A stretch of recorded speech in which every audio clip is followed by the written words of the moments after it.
आसिका block स्थित माँ मंगला स्वयं सहायक गोष्ठी समयगुड़ा और त्रिवेणी स्वयं सहायक गोष्ठी कमागड़ पक्षर धान मंडी उद्घाटन। आसिका विधायक सरोज कुमार पाढ़ी उभय मंडी उद्घाटन कर चाषी मान धान सठिक मूल्य किणवा और झोट अखा व्यवहार करने क्षेत्र में समस्त व्यवस्था कर उक्त मंडी उद्घाटन पर्व में कहते विधायक सरोज कुमार पाढ़ी। धान विक्रय पर चाषी मैंने किभली जमार असुविधार सम्मुखीन हेबे नहीं से समस्त प्रकार सुविधा सुजोग जोगाई दिज्व तहसिलदार संगीता सेन। धान क्विंटाल पिछा 3100 टंका पाइबा सहित आवश्यक परिमाणर टोकेन सबु चाषी पाइबे बोली स्पष्ट करथिले जोगान अधिकारिणी शर्मिष्ठा दल बेहेरा।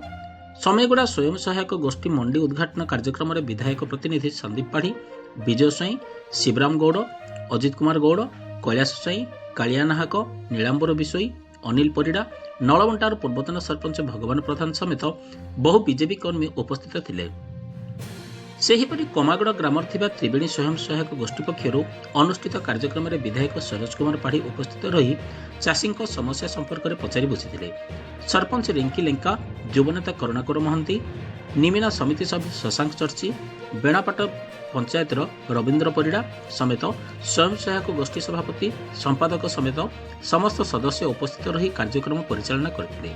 कमागड़ स्थित त्रिवेणी स्वयं सहायक गोष्ठी सभापति अपूर्वा खंडुआल और संपादक विष्णु नाहक धन्यवाद अर्पण करथिले। ब्यूरो रिपोर्ट आंचलिक वार्ता।